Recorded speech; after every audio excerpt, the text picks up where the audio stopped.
Jangan lupa subscribe dan like my channel. Terima kasih. Assalamualaikum warahmatullahi wabarakatuh.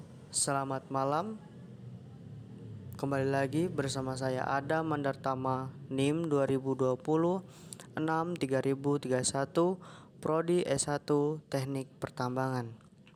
Baik teman-teman, pada video kali ini kita akan membahas semua materi ventilasi tambang dari awal perkuliahan hingga ujian tengah semester. Pada video kali ini kita akan membahas 5 materi yang pernah kita pelajari di ventilasi tambang. Pada materi yang pertama yaitu gas tambang dan pengendaliannya.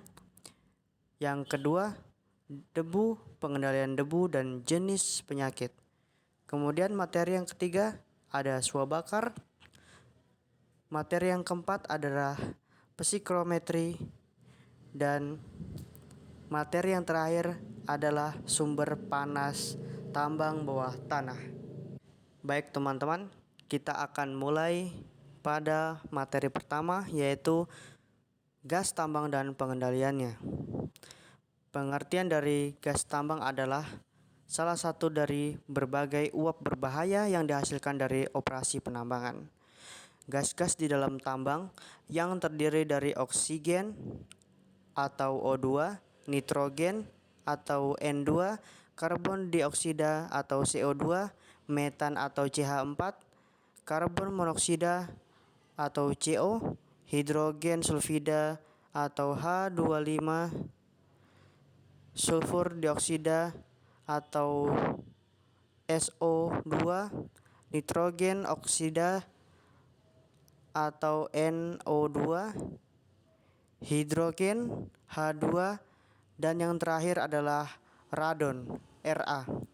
Baik teman-teman, kemudian ada gas-gas pengotor yang ada di dalam tambang, antara lain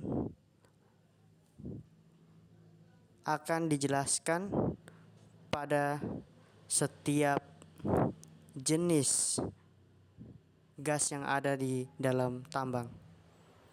Yang pertama yaitu oksigen atau yang disebut dengan O2. Baik teman-teman, pada aturan federal Kanada, tambang batubara memiliki minimal yaitu 19,5% dan CO2 terdiri dari 0,5%. Sifat fisik tidak berwarna, tidak berbau, dan tidak berasa.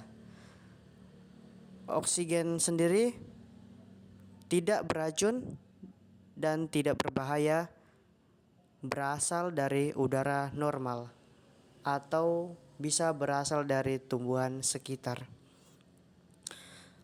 Kemudian yang kedua, nitrogen atau yang disebut dengan N2 memiliki sifat tidak berwarna, tidak berbau, dan tidak memiliki rasa. Pengaruhnya adalah bukan hanya beracun, tetapi membuat sesak, sumber utama dari udara normal lapisan. Kemudian yang ketiga adalah karbon dioksida atau yang disebut dengan CO2. Memiliki sifat tidak berwarna, tidak berbau, dan sedikit asam. Pengaruh dari CO2 ini dapat membuat sesak nafas dan berkeringat. Sumber utama CO2 yaitu dari pernafasan, peledakan, asap, dan sebagainya. Gas ini lebih berat dari udara karena selalu terdapat bagian bawah suatu jalan udara. Dalam keadaan normal, kandungan CO2 adalah 0,03%. Dalam tambang bawah tanah sering terkumpul pada bagian bekas-bekas penambangan, terutama yang kita kenal adalah ventilasi. Juga pada dasar sumur-sumur tua. Sumber CO2 berasal dari gas peledakan atau dari lapisan batuan atau berasal dari pernafasan manusia. kandungan CO2 yaitu 0,05%, laju pernafasan manusia mulai meningkat, maka kandungan CO2 menjadi 3%. Laju pernafasan menjadi 2 kali lipat dari keadaan normal. Dan pada kandungan CO2 sendiri memiliki 5%, laju pernafasan meningkat menjadi 3 kali lipat pada CO2 10%, dan manusia hanya dapat bertahan beberapa menit. Kemudian yang keempat, metan atau disebut dengan CH4 memiliki sifat selalu ada di dalam tambang, khususnya tambang batu bara. Sifat fisiknya yaitu tidak berasa, tidak berbau, dan berasa kadang asam. Kita tidak mengetahui apabila ada gas metan di sekitar kita. Dapat menyesakan dan mudah meledak. Di sekitar tidak ada boleh percikan api. Kemudian yang kelima adalah karbon monoksida. Memiliki sifat tidak berwarna, tidak berbau, tapi memiliki rasa pengaruhnya yaitu beracun dan dapat meledak. Bahayanya biasanya kita lihat berasal dari sumber utama peledakan. Kemudian yang keenam, hidrogen sulfida H25. Sifat fisik tidak berwarna namun umumnya sangat bau seperti telur busuk, dan asam pengaruhnya adalah beracun serta dapat meledak. Salah satu sumber utamanya berasal dari tanah. Kemudian yang ketujuh, sulfur dioksida atau yang dikenal dengan SO2. Sifat fisik tidak berwarna namun baunya menyengat dan asam beracun. Dan sumber utama berasal dari pembakaran sulfida dan motor bakar. Kemudian yang kedelapan, nitrogen oksida atau yang disebut dengan NO2 memiliki sifat fisik bau sangat tajam, warna coklat rasa pahit. Untuk nitrogen sulfida ini dapat dilihat warna dan bentuknya. Pengaruhnya yaitu beracun, sumber utama berasal dari motor bakar dan peledakan. Kemudian yang kesembilan yaitu hidrogen H2. Sifat fisik tidak berwarna, tidak berbau, dan tidak ada rasa pengaruhnya. Dapat meledak. Itu sebabnya kita harus waspada, sumber utama berasal dari baterai. Kemudian yang terakhir yaitu 10 radon atau dengan lambang Ra. Jarang sekali kita membahasnya, namun senyawa ini tidak memiliki sifat yang jelas dan radioaktif, sumber utama dari lapisan.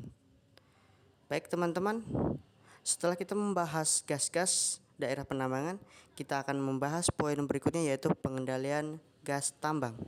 Beberapa cara untuk mengendalikan gas tambang adalah yang satu pencegahan, kemudian yang kedua pemindahan, yang ketiga penggunaan ventilasi isolokal menggunakan kipas, kemudian yang keempat ada aborsi, penggunaan reaksi kimia dari mesin, isolasi, memberi batasan pada daerah terbakar. Kemudian yang kelima yaitu pelarutan. Pelarutan ini ada jenis yaitu larutan lokal menggunakan ventilasi lokal. Kemudian yaitu pelarutan utama dengan aliran udara utama. Baik, itu merupakan materi pertama. Baik teman-teman, kita akan membahas pada materi kedua yaitu tentang debu, pengendalian debu, dan penyakit yang disebabkan oleh debu.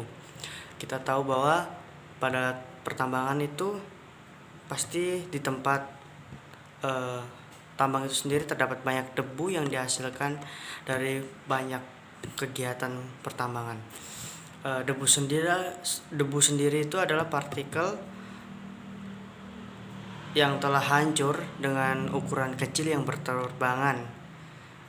Debu ini juga berukuran sangat kecil. Untuk pengendalian debu sendiri itu kita bisa menggunakan pada pertambangan biasanya itu kipas. Kipas ini digunakan untuk menghilangkan debu-debu yang berterbangan pada tempat penambangan itu sendiri.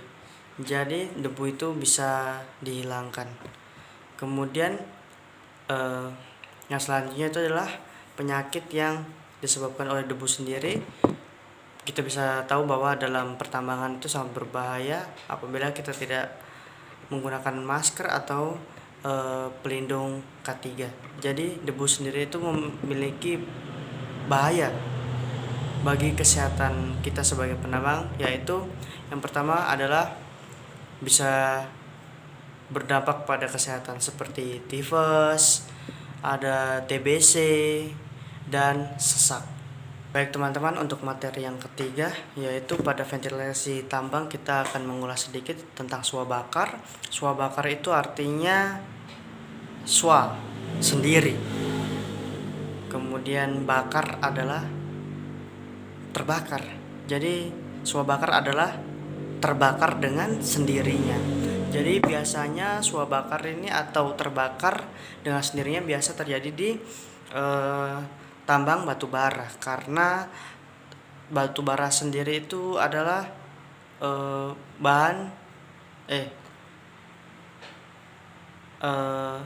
batu bara sendiri itu adalah mudah terbakar. Jadi biasanya untuk mengantisipasinya itu adalah dengan menjaga lingkungan batu bara itu agar tidak ada percikan api. Begitu teman-teman. Baik teman-teman, untuk materi yang keempat itu kita ulas yaitu psikrometri. Pada seperti penjelasan sebelumnya bahwa psikrometri ini menjelaskan tentang perubahan suhu, temperatur, kemudian fungsi dari keluar masuknya udara pada ventilasi pada pertambangan. Baik teman-teman, untuk materi yang kelima adalah materi terakhir dari ventilasi tambang, yaitu sumber panas tambang bawah tanah. Sumber panas pada tambang bawah tanah itu sendiri terjadi oleh beberapa faktor.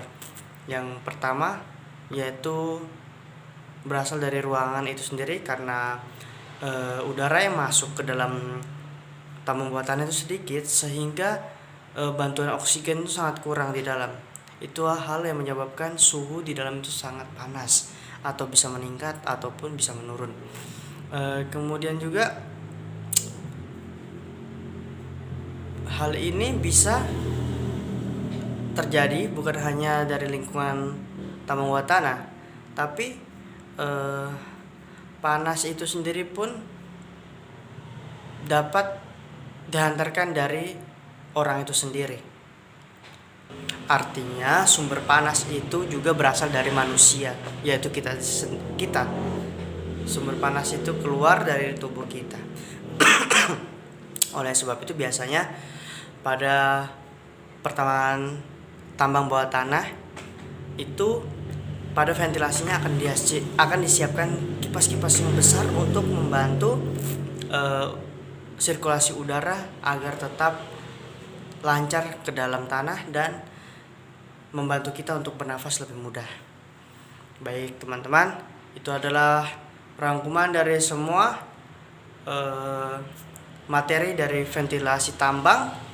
Semoga materi ini bisa bermanfaat dan sebagai tugas dari ujian tengah semester.